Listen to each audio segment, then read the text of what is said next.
रिज़्क़ के अंदर तंगी क्यों आती है? आजकल हर बंदा परेशान है, कारोबार बंद है, बेरोजगारी है, हर बंदा आज परेशान घूम रहा है, रोटी के पीछे चक्कर लगा रहा है। यार किसी तरह हम 2 वक्त की रोटी खा ले, यार किसी तरह मैं माल कमा लूं, यार किसी तरह मेरी दुकान चल जाए, माल जो है वो ठंडा पड़ा हुआ है, कारोबार ठंडा है। आखिर अब सवाल ये उठता है कि आखिर हमारे रिज़्क़ में तंगी आती ही क्यों है? सबसे बड़ा सवाल आज मैं आपको बताऊंगा, ये हमारे रिज़्क़ के अंदर तंगी क्यों आती है। सिर्फ 4 बातें मैं आपको बताऊंगा। अगर इन 4 बातों पर आपका ईमान होगा ना, तो खुदा की कसम आपके रिज़्क़ के अंदर कभी भी तंगी नहीं आएगी।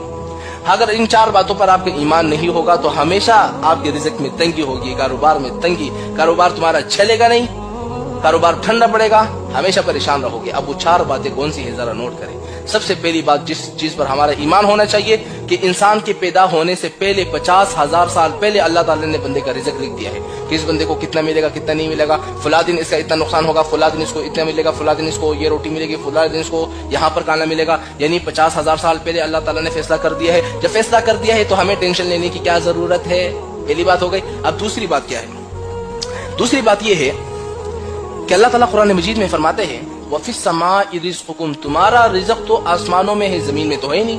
क्या मतलब? हमारा रिज़्क़ आसमानों में है, पैसा आसमानों में है, क्या दौलत आसमानों में नहीं? हम लोग ये जो दौलत के पीछे भाग रहे होते हैं ना, अल्लाह फरमाते हैं तुम्हारा रिज़्क़ आसमानों में है, जमीन में है नहीं। क्या मतलब? मतलब ये है कि फैसला तो मुझे करना है ना, ऊपर से फैसला मैंने करना है। तुम्हारे सामने खाना भी मौजूद होगा, पैसा भी मौजूद होगा, लेकिन अगर मेरा हुक्म नहीं होगा तो उस खाने को हाथ भी नहीं लगा सकते, उस पैसा को हाथ भी नहीं लगा सकते। अगर ऊपर से मेरा हुक्म आ जाएगा तो पैसा भी तुम्हारा होगा, खाना भी तुम्हारा होगा। 2 बातें हो गई। अब तीसरी बात क्या है? अल्लाह ताला कुरान मजीद में फरमाते हैं वमा मिन दाब्बतिन फिल अर्दि इल्ला अल्लाह रिज़्क़ुहा।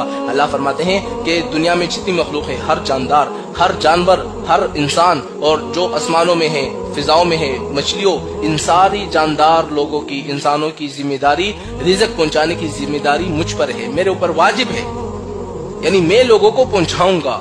अब देखिए ना, अल्लाह ताला तो वो जात है कि जिसके ऊपर कोई चीज वाजिब नहीं है, लेकिन अल्लाह फरमाते कि नहीं, मेरे ऊपर वाजिब है कि मैं तुम तक तुम्हारा रिज़्क़ पहुंचा कर ही रहूंगा। अब सबसे आखिरी चीज, जो चौथी चीज है, सबसे आखिरी चीज जिस पर हमारा ईमान है कि जब इंसान पैदा हो रहा होता है ना, पेट में होता है, तो उसी वक्त अल्लाह ताला फरिश्तों से कह देता है कि लिखो, इसका रिज़्क़ भी लिख दो, इसकी मौत भी लिख दो, कि इसकी मौत कब होगी, किस जगह पर होगी, किस फलानी जगह पर होगी, कैसी होगी। यानी बच्चा जब माँ के पेट में होता है तभी अल्लाह ताला फैसला कर चुके होते हैं इस बंदे को कितना रिज़्क़ मिलेगा, कितना नहीं मिलेगा। अगर हमारा इन 4 बातों पर ईमान है, यकीन है, तो हमारे रिज़्क़ में कभी भी तंगी नहीं आएगी।